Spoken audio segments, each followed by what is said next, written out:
Good morning and welcome everybody, and thank you for joining us today in your What's New version 10 webinar. For those that don't know me, my name is Diane Harvey and I look after the marketing here at Signum.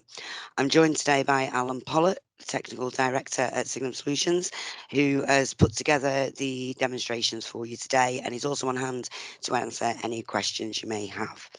Coming to that point, I'd like to ask you if you could please leave any questions until the dedicated Q&A section at the end. Feel free to pop them in the chat and then we can go through afterwards. This session will be recorded and there will be a copy of that uploaded to our YouTube channel so that you're able to revisit at any time. So what we've done for you today is we're going to be looking at each of the features and highlights within SAP Business One version 10.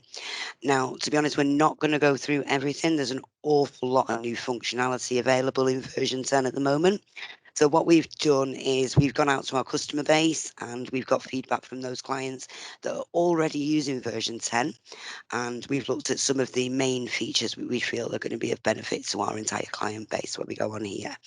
Now, there is an awful lot of new functionality available in version 10, and admittedly, we're not going to cover it all today. So if there is anything you are looking for, there are some highlight documents that review everything available on our website. We'll pass you over the links to those, and there are also some videos and user guides as well available for you. Okay, now what we've done today is we've cheated slightly a little bit on this webinar because we are conscious that a lot of people are working from home, and obviously with Teams we wanted to make sure that there was no interruptions at all to the demonstrations. So Alan has kindly pre-recorded all of those and we'll go through them, but as I say, it is on hand to be able to answer any questions you may have. One point I will make in this demonstration, ladies and gentlemen, is we're not going to touch on product management in this session. The reason being is it's quite a meaty topic and it's worthy of a webinar completely on its own.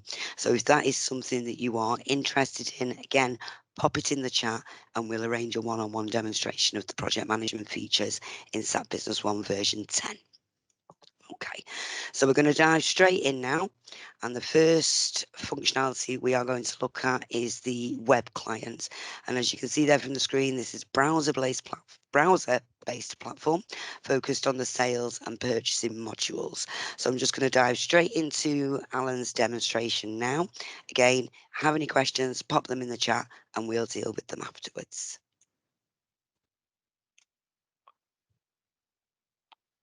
One of the big innovations in version 10 is the launch of the SAP web clients. This allows you to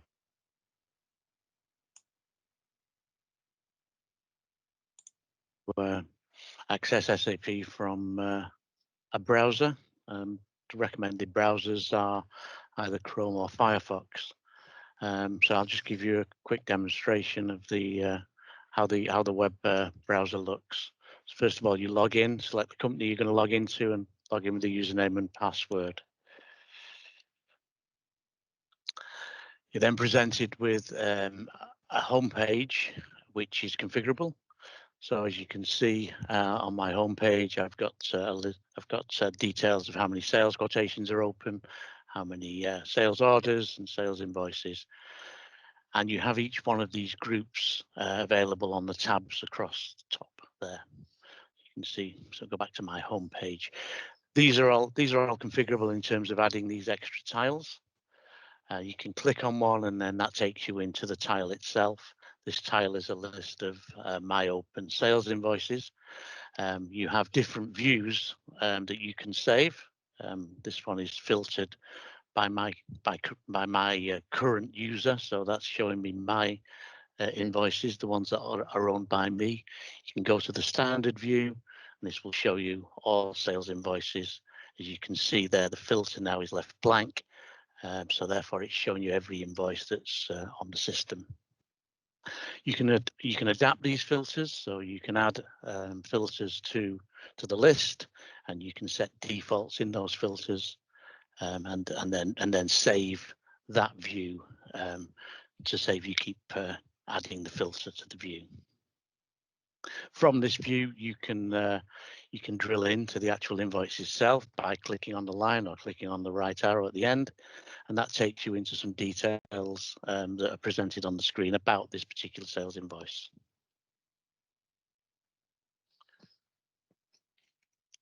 And the screen will be split into similar kind of tabs to the ones you see in the traditional client on a desktop.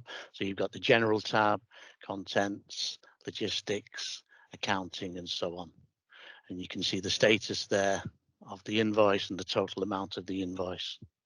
You also have some options here to edit, create a new invoice, cancel this invoice, duplicate, create an activity against this invoice. I'll look at the relationship map and print it, or preview it on the screen and then print it. So we look at the relationship map. You can see there, it looks similar to the one in the standard client, but you've got these pictures across the top. So we can close that down, and we can step backwards, and we're back to the view of the invoices that are on the system. You can also, from here, you can graphically look at your invoices. So you can click on the chart view. From here, you can then chart your invoices. So it can be as simple as selecting to count the invoices by customer name.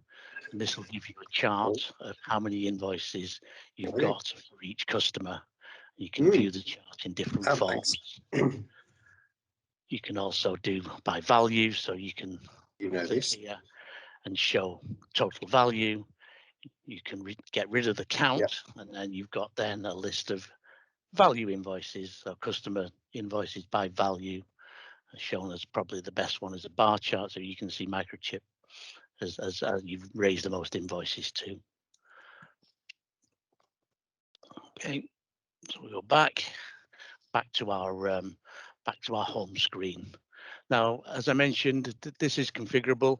Also, by clicking on the Me button there, this takes you into your particular settings, and you can make some changes to the way the web client looks. So by clicking on the settings button, basic information about your account.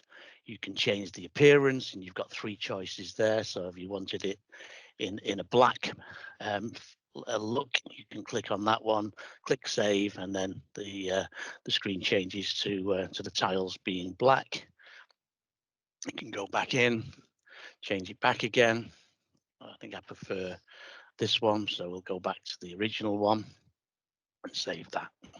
Okay, you get the idea, which there's certain configuration you can make to the look and feel. Things like homepage, you can say just show one group at a time, or show all content. So we click show all content, we can then save that. And then instead of just seeing the home page, you see all the other tabs shown down the screen. So you can scroll down: sales, purchasing, business partners, analytics, useful links, user-defined objects, and user-defined tables. So that's just another way of looking at all your groups. Go back into settings. You can set the way user activities work within the system. You can set notifications, whether you want reminders, yes or no. Okay.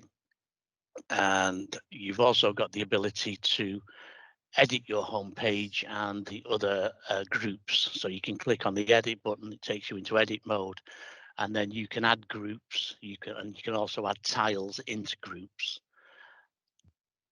and then close, and it will automatically save. Okay, so hopefully that gives you an overview of how the web client looks. And there is a user guide that accompanies the web client, which takes you into more detail about how to configure tiles and how to add your own tiles. Some of the analytic views can be changed. The overview views, you can set your own parameters there. And it's a bit like using a pivot table in Excel, where you can select the fields from SAP that you want to extract, and then you can set filters and sort parameters against those tiles, so you can view things in different ways. That's as much as I want to say on the web client. As I say, we can supply the user guide if anybody's interested in more details on how to configure the web client, or even arrange a separate webinar purely on the web client, taking you in a little more detail. Okay, thank you.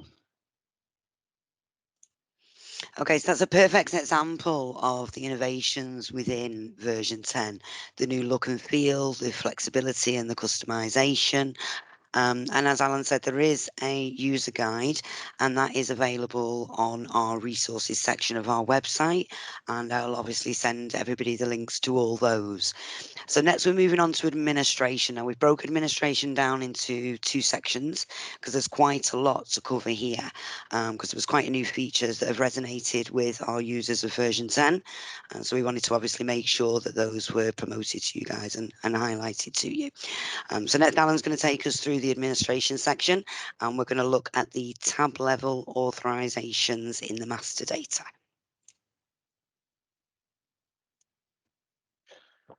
One of the long-awaited changes that have come out of SAP in version 10 is the ability to be able to set authorizations within master data by the tab on the forms.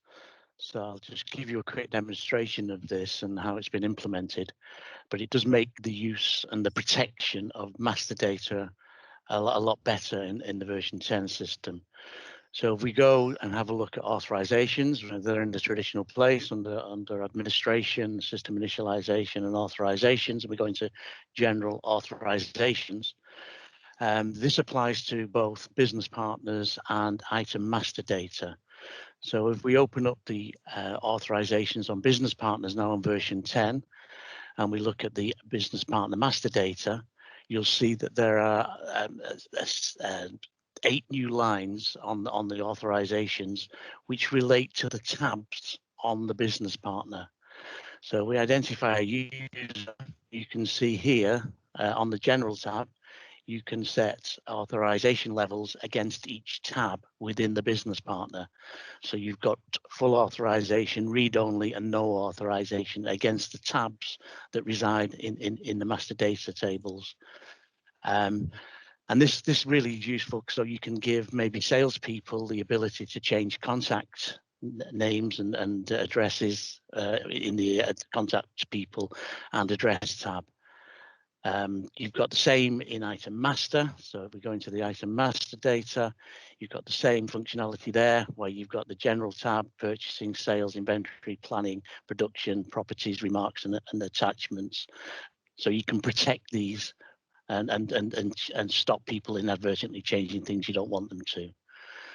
So if we go and look at the actual form themselves, you'll see that those authorization match up with the forms that reside on the business partner and the item master data tabs. So if we find a business partner, you can now set for each of these tabs who can do what. It just makes the whole system a lot more secure and more usable, to allow maybe your accounts team to change payment terms, but stop everybody else from doing that.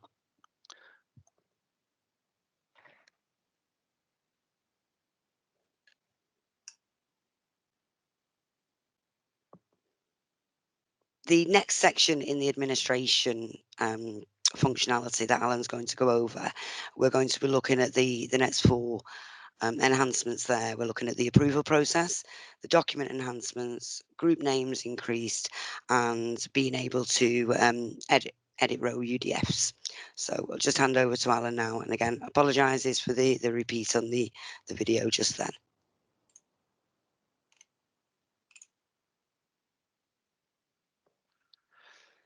I'd like to take you through 4 changes that have been made in the new version of SAP version 10.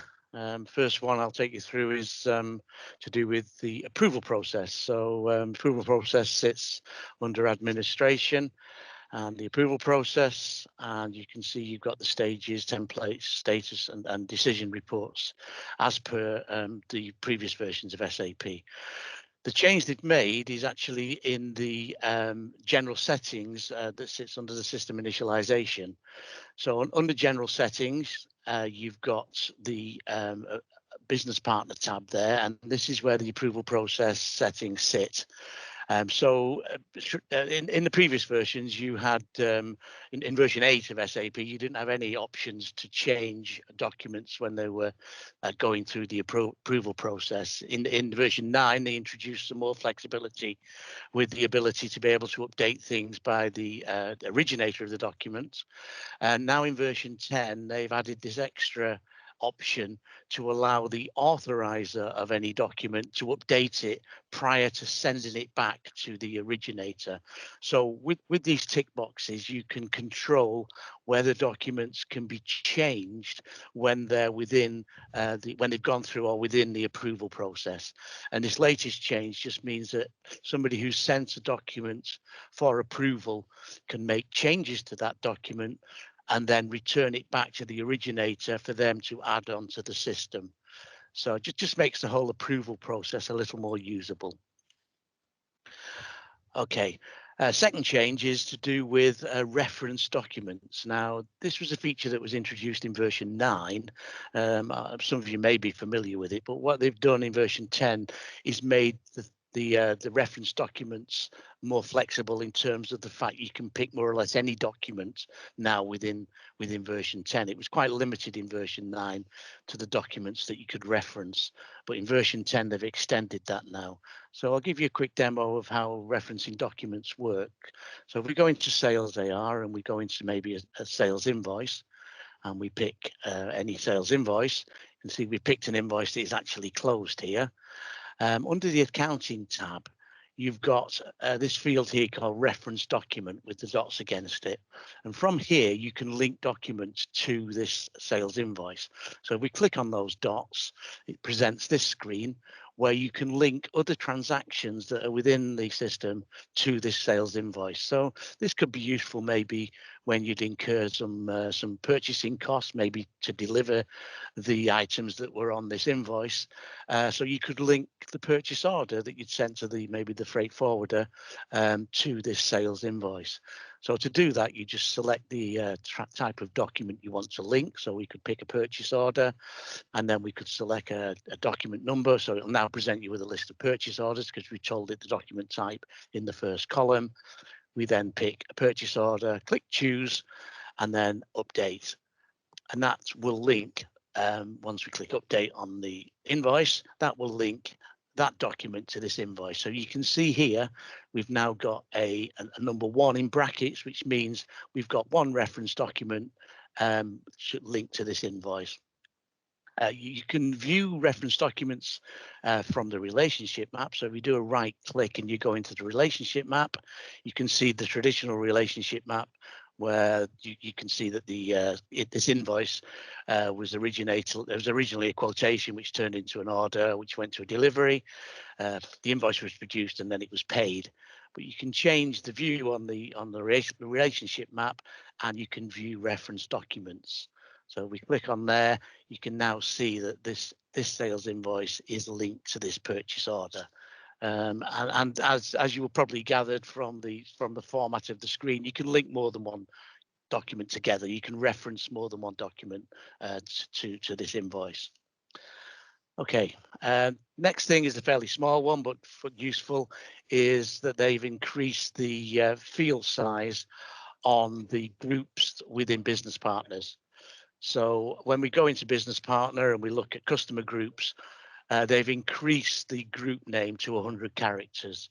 On the previous version of SAP, this was 20 characters. It just allows you to be a little more descriptive when you're setting up your customer and supplier groups.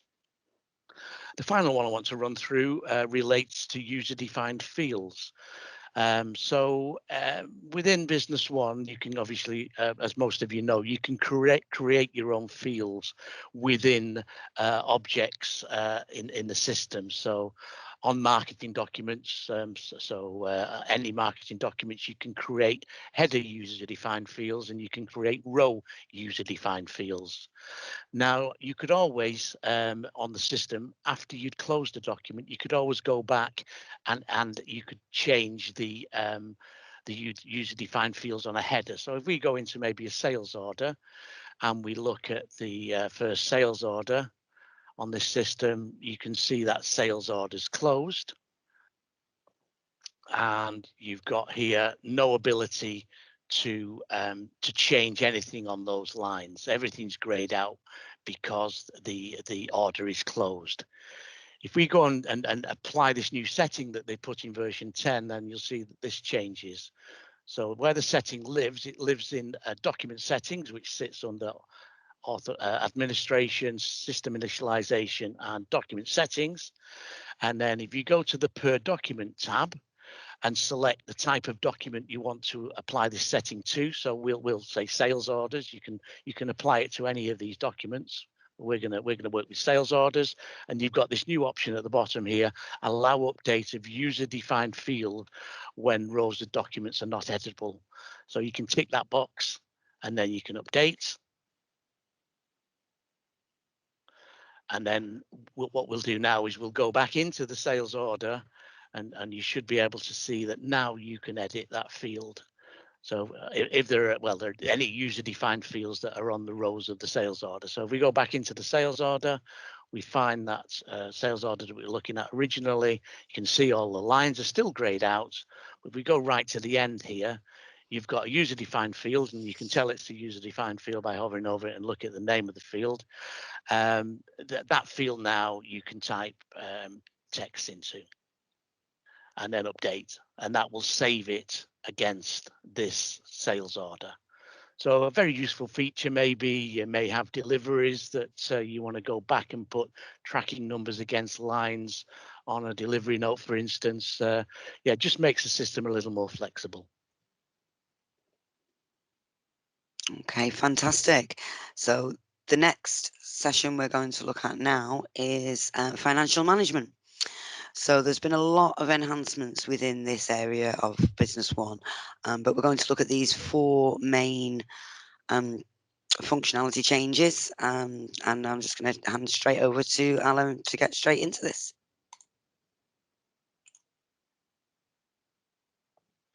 I'd like to take you through some enhancements in version 10 SAP Business One on the financial module. First one we'll go into is looking at financial reports. So we go into financials, we go down to financial reports, and we look at the financial report. So we go into a TB. You can see here the selection screen. Now, you never used to be able to maximize this selection screen, so it made it very difficult when you were trying to pick individual GL codes. But now, with the version 10 system, you can maximize this screen and make it a full screen. So you can now expand your GL codes more in a more readable form and pick the relevant GL codes you want to report upon. I'm just going to report on everything to show you another feature. So if I click OK and actually generate a TB, maybe just hide the titles, you can now see we've got a concise TB. And you've now got a drill down from the actual financial report to the GL account. That never used to be the case. So on the trial balance, the profit and loss, and the balance sheet, you can now drill onto or into the GL account, and then maybe go into the balance from here to see how that balance is made up. So a nice useful feature on the financial reports. The second one relates to posting periods. So if I come out of the financial reporting menu and go into administration where posting periods sit, they've made some changes to posting periods in terms of the screen handling. So posting periods sits in system initialization and posting periods. And again, you never used to be able to maximize this screen. It was always minimized and made it very difficult to read. In version 10 now you can maximize that screen. You can also now sort it. So traditionally, it always shows you the oldest periods first, and when you were looking for your latest periods and maybe wanting to unlock or lock a period, you had to always scroll down the screen. Now you can double click on the heading and sort by the date, so you can get the newest ones at the top. You've also got the ability to find within posting periods now, so you could type a period number in and go straight to that period. So it just makes this screen a whole lot more usable when you're coming to lock and unlock periods. Another feature in version 10 is this new tick box here, which relates to due dates. So again, traditionally in older versions of SAP, you always had to remember to extend the due date beyond the end of the year. Otherwise, you get that famous message, date deviates from permissible range, which effectively meant your due date was outside the current year. So you've now got this tick box here where when you're creating new financial periods, you tick that box and it will set the due dates to a month in the following year. So, but we'd probably recommend that you change that to December. So if you're creating a financial period for 2022, the due dates would be up to the 31st of December 2023, because obviously due dates are always when you get towards the end of the year outside that financial year. So just a nice little feature to get you over the problems and moving from an old financial year into a new financial year. Third and fourth ones relate to journals. So when you're creating journal entries now, you've got the ability to be able to attach documents or links to a journal. So when you're in a journal, you can now you can browse and attach to a journal a document which relates to that journal. Quite a useful feature, never used to be there until version 10. They've also extended the remarks field in terms of the length of characters that the remarks can be now. That used to be 100. Now it is 254 characters. So you can see at the bottom there, it tells you that's now 254 characters. And they've also increased these reference fields to be 100 characters. They were 20 in previous versions. So it just allows you to be a little more descriptive in terms of your remarks as to why a journal is being created and the reference fields that relate to a journal.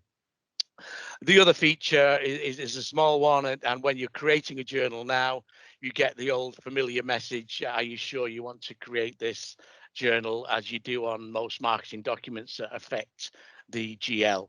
That now appears in version 10.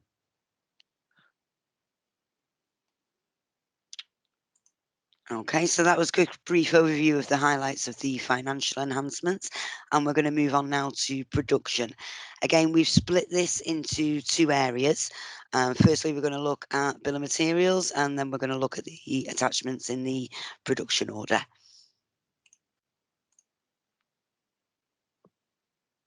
You through some changes on the production module within SAP Business One version 10. For those of you using production, you may find these changes useful. So we'll go into production. First change is on the bill of materials. So when we go into bill of material now, we find bill of material, you're now able to change the description of the bill of material just for this bill of material. So that was never the case before. So we could make this maybe a sterile bill of material rather than non-sterile. And to change the description it's a similar process if you want to change a description on a sales order, which was a feature that was available in previous versions.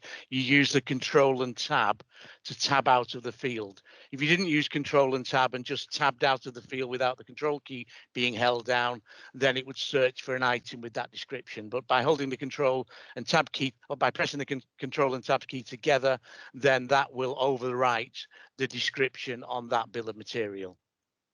So a nice feature. Okay, you can also change the settings on the components as well in terms of the description. So you can now I've just gone into form settings and made the description an editable field. So we could now change that to, rather than bottles, we could put an S on the end and make it bottles. And then holding the Control and Tab key down, that changes the description of that component just for this BOM. It doesn't change it on the item master record. It changes purely in this bill of material. So a nice feature just to make one-off changes to bills of material where you want the description to be something slightly different than that on the item master table. You can click update and those descriptions are now changed. Okay, there's a similar thing on production orders as well. So if we go into production orders and we find a production order that maybe you want to change the description on, you've got the same option here on the components to change the description of on this particular production order. So this doesn't go back and changes it on the BOM. This goes back and changes it on the only for this one production order. So we can change that to outers rather than outer, and then click update, and that's updated the description just for this one production order. The other change on production orders, you've now got the attachments tab there. So again, very useful if you need to attach maybe manufacturing instructions, maybe some quality documents that you need to attach to this production order. That attachments tab is now available in version 10 for you to do that. Okay, so we can click on the update button there, and that creates the changes to the production order. Okay, great. So as you can probably see, there's a big theme within version 10 all around customization and flexibility, all designed to make the solution work the way you want to work. So moving on now, we're going to stay with production, and we're looking at the special production orders for the same item, which is a new feature that a lot of our customers have found extremely useful. Production relates to the ability to use the same product in the production order as the product in the header of the production order. So for those of you who are using production and maybe need to be able to rework products, this is a very useful feature and wasn't available prior to version 10. And the way you do this is you go into production and you raise a production order of a type special. So I did one earlier. So I think the last production order on this system is a special type production order, which is still at the status planned. But we're raising a production order for the item 200861, which is smoked hickory, and you can see in the component list we've got the same item 200861. You can add other items into the component list and resources and anything else that is relevant to this production order, but it's the key point here is that you can rework the smoked hickory into itself. That never used to be the case. So for rework, this is absolutely ideal. Okay, so there we have it, some of the main features in the production element of SAP Business One version 10. Now we're going to move over to inventory and distribution.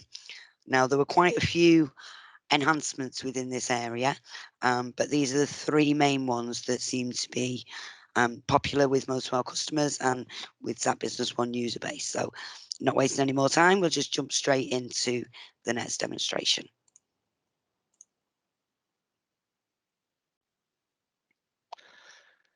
I'd like to take you through now some enhancements in version 10 on the inventory stock management side of things. First of all, we'll go into a sales order. So if we go into a sales order, maybe pick the last sales order on this system. This is to a sales order for some Welsh cakes, Welsh shortbread, sorry. So this is an item that has a bill of material behind it. So if we drill into this item from the sales order, it will take us into the bill of material, and this always used to be the case on previous versions, and you couldn't do anything about that. But on version 10 now, there's a setting which sits in the administration under system initialization and general settings, where you can change the way that operates. So under items, so under the stock tab in general settings, you've got a new option here where open item master instead of bill of material of a BOM when selecting the golden arrow link. So if we tick that box now, that should now, when we drill down from that sales order, take us into the item master record instead of the bill of material. Now this this is important because, you know, for those of you using production and maybe you have your bills of materials, so recipes on the systems, those recipes may contain confidential information and you don't want everybody being able to see them. So this is just a way of protecting those bits of information from people who shouldn't be looking at them. You'll also notice there's another feature here which has been added in version 10 about duplicating barcodes. So it copies barcodes when you duplicate items. That's just another feature in version 10 that we've not highlighted in this presentation. But we'll update this this setting now. And if we go back into the sales order, we should see a change of behavior of the system. So if we now find the last sales order and we drill into there, this now takes us to the item master record rather than the bill of material. So you can see the effect of ticking that box. While we're here, there's another change that's been made in version 10, and that this is kind of linked to some of the changes on the production side of things that I showed earlier. And this is about descriptions. So there's now, if you change a description to maybe a pack of 10 there, and we click update, it will now ask you a question, and it recognizes that this item is connected, or this item is linked to a bill of material, and it's asking whether you want to update the description on that bill of material with the change you've just made to the item master record. So if you click no there, it will leave the bill of material with the old description on. If you click yes, it will change the bill of material to the change you've made on this item master record. So I'm going to click yes there, and that will update the bill of material as well as the item master record. So those are quite useful changes in the stock management stroke inventory module. And there are a couple of others I want to show you. So while we're here, I can show you those. If you right click on the item master record, there's now a new feature that's been added here, which wasn't available before version 10. You can now look at the last prices of this item. So you can see that the last price report is available now on the item master data form. They've also added changes to the preferred supplier. So when you're looking at when you pick a supplier to be your preferred supplier for this item, it now shows. It only used to show the code, which wasn't that meaningful in the past. It now shows the actual name of the supplier as well, which just makes it more readable when you're in the item master data. And the final one on here I want to just talk about is these tick boxes here, and the sales item and the purchase item. Prior to version 10, if this item was on a bill of material, you never used to be able to untick these boxes. You had to take the item off the bill of material before you could untick the sales item or the purchase item. In version 10, if this item is on a is a component on a bill of material or has a bill of material set up for it, you can untick these boxes. Okay, the final one on the inventory and stock management I want to highlight is a couple of reports that have been added in version 10. So we go into stock management and we go into stock reports. You'll notice when I slide down the menu, we've got two new reports listed here, which for those of you who are using batches or serial numbers, I think you'll find most useful. So you've got a forward batches report, a forward batches and serial number trace report, and a reverse batches and serial number trace report. So we go into this report and I'm running it for a particular batch number. If I put the batch number range in there, you can just do it for one batch number or a range of batch numbers, or you can be selected by attributes or actual item or item group and click OK. Then you'll get a list of everything that's happened to this batch. So you can see it came in on a goods receipt, and then it's been sent out on a sale on a sales order. So a very useful batch tracing option here within stock management. Okay, thank you, Alan. So Diane, just one thing one thing I didn't bring out on the video is the fact they've also changed the description from 100 characters to 200 characters. So on all descriptions within the system, item description, BOM descriptions, that field now has been increased from 100 to 200 characters. Again, just allows you to be a little more descriptive. Oh, brilliant. Thanks for that, Alan. Okay, so we're just moving on now. We've just got one more demonstration to go through for you, and that is relating to sales, purchasing, and services. So I'll say there's four of the main features we're going to highlight in this for you. So I'll just jump straight into the demo now. I'd like to take you through some of the changes in the sales and purchasing modules in SAP version 10. We'll start off with a change to the way addresses are formatted. So if we go into a sales order and we create a sales order, a new sales order, and we pick one of our business partners, we'll pick this lead at the bottom. If we look at the address for this particular lead, you'll notice there's a blank line there. The second line of the address is blank. That's because on the business partner, not all the address fields are populated. And if we drill onto those dots, you can see that the address line, there's some blank fields on here. So that's why we've got a blank address line. In version 10, you can eliminate these blank lines by a setting that's held against the address format. So if we cancel this sales order and we go into where the address formats are held, which is under administration, it's under setup, it's under business partners, and it's under address formats. And we find the address format for the relevant country region, which is the UK and Ireland. So if we go to the last one, you can see this is the address format for the UK and Ireland, which is where that customer is located. You can see the address format for this particular country region is street, block, city, county, postcode. Okay, so we've obviously got no data in the second line of the address, which is why we get in the blank line when we enter a new sales order. So on version 10, you've got this new option at the bottom here, this tick box, hide empty address lines. So if we tick that on this address format and update, and then we go back and re-enter that sales order, we should see that there's no lines in the address that are blank. So we go back into the sales order and we select the same business partner, and we then go to the logistics tab. You should be able to see that the address now contains no blank lines. So when you come to email or print any documentation related to this sales order or future documents that are going to end up in the document chain, there'll be no blank lines in the address that's on the document. So that's a feature that's long overdue. Okay.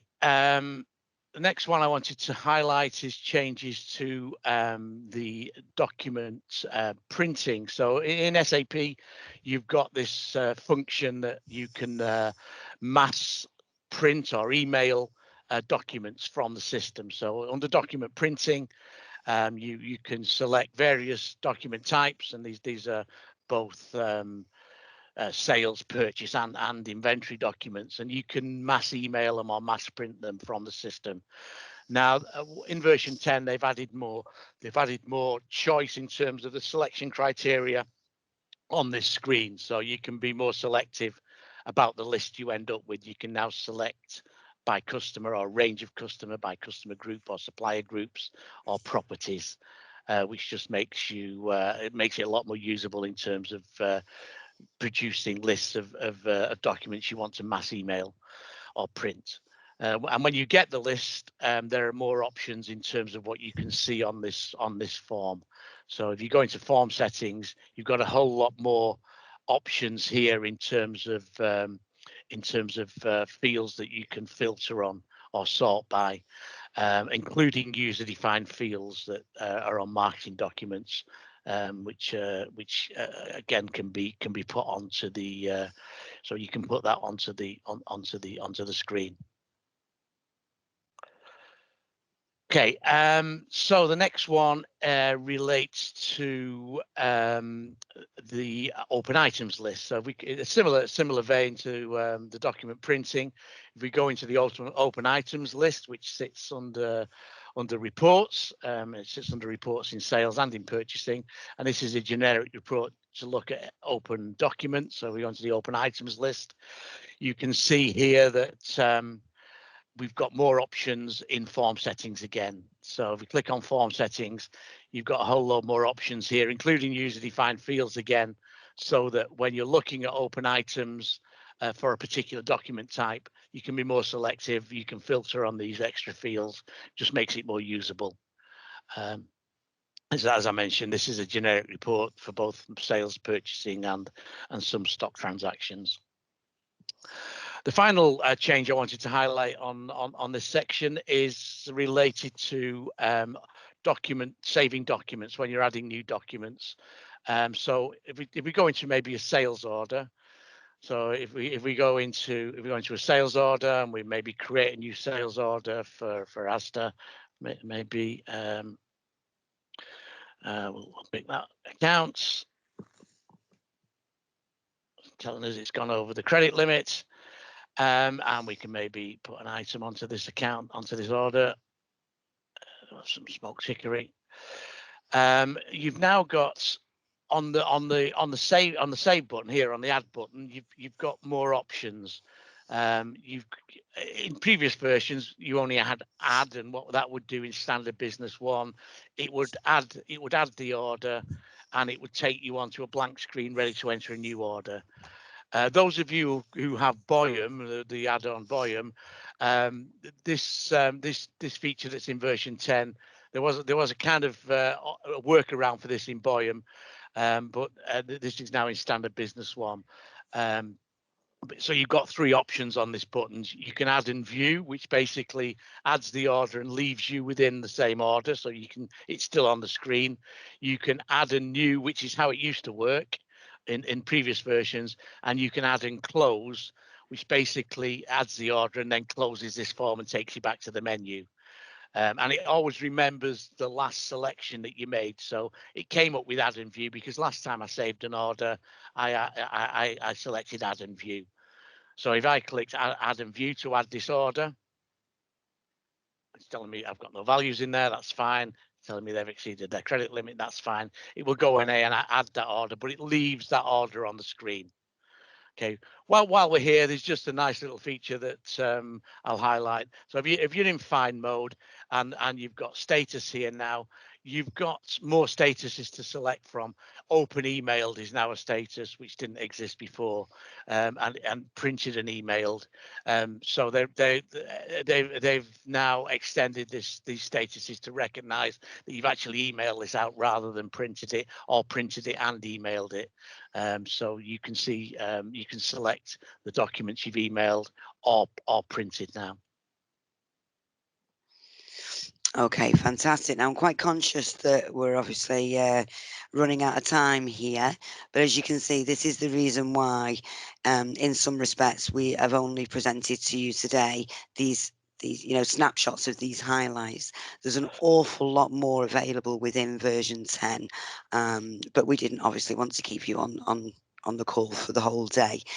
I'm going to actually hand over to Alan live now, because we've got our final section of the webinar, which is platform extensibility. There's no demo to accompany this section of the webinar. Alan is going to talk you through the highlights of this part. So over to you, Alan.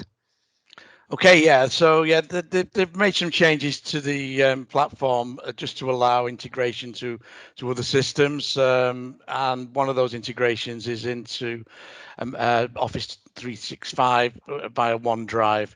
And in version 10, you've now got the ability, when you save to Word or Excel, to drop that file via a template onto a OneDrive. That wasn't available in previous versions. So I think the integration to 365 and OneDrive will extend throughout new versions of the version 10 product, but that is available now. They've also, in version 10, created a new localization, because in previous versions of SAP for the UK, the localization was UK and Ireland, and obviously with the UK coming out of Europe, they've had to create a new localization called UK Brexit, which excludes Ireland. There's not much behind it yet until we know exactly what Brexit means for the UK. But the actual mechanism to separate the UK from UK and Ireland now exists in version 10, and that'll be built upon when the rules become more apparent. Also, in version 10, if you're on the HANA platform of the products, version 10 runs on a new version of HANA 2.0. Previous versions were on 1.0, and there's more analytic features and some better housekeeping and high availability options within HANA 2.0. If you're on SQL, then version 10 supports SQL 2019. And the final one really is just relating to technology on the devices that you're running on. I guess not many of you will have any 32-bit machines left, but SAP is no longer supported on 32-bit platforms. It's all 64-bit now. So it will only run on 64-bit machines, and that includes the data transfer workbench. So those are some of the highlights. There's a lot more in the highlights document that's on our website if you're interested in looking at more changes. But version 10 has now been out for over a year. One of the other things that SAP have changed while version 10 has been going through its life cycle is how software is released. Some of you will be familiar with the word patch, and previous versions of SAP went through a patch cycle through their life. Version 10 started off that way. The first version of version 10 was obviously patch level 0, moved on to 1 and 2. But from patch level 2, SAP have changed the way they release software, and they've come up with a more formal way of releasing new versions of the software, and they're now called feature packs. And we've had 3 feature packs since patch level 2. So in old money, we're on patch level 5 currently, but it's called feature pack 2102. And the reason for doing this is because SAP are introducing more features rather than just bug fixes in these new releases. So one of the real kind of new things that came out in the last feature pack, and it's in its infancy, but it's quite exciting, is the ability to scan documents, i.e. a purchase invoice, and then get that document that you've scanned automatically entered into Business One as a purchase invoice. It's in its very early days, but there's a lot of excitement around that, where you can electronically scan a document and then get it to automatically post into the system. And we'll keep you posted on that one as it develops. That's enough, I think, from me. I think we're going to move on to the questions now. Is that right, Diane? Yeah, sure. I mean, there's no questions in the text box at the moment. So if anybody has any questions at this stage, do feel free to unmute yourself and ask away. What I will do after this webinar is I will send all of you that have attended today, I will send you all the direct links to all the collaterals that Alan has mentioned. So that's the highlight documents on the website, the user guide, and there are also some more SAP Business One videos on our YouTube channel. So I'll send you all the links to those individually. It really doesn't look like we've got any questions at this stage. So the only thing left to say is obviously thank you for joining us. We'll send the information out. If there is anything further at all that you are looking for, or there's a specific question you want to ask in relation to how you manage your business and your business processes through version 10, then do feel free to contact me directly. My details are on the screen. Alternatively, you can get in touch with Lindsay or with Alan directly, or with any of your Signum representatives. We are all on hand to help you if you are looking to upgrade your system to the version 10. And I think that's literally it from us. So thank you everybody for your time. I know we've run over slightly, but as I say, there was an awful lot of features within version 10 for us to cover. Thank you very much, guys. Speak to you all soon. Thank you. Thank you. Bye-bye.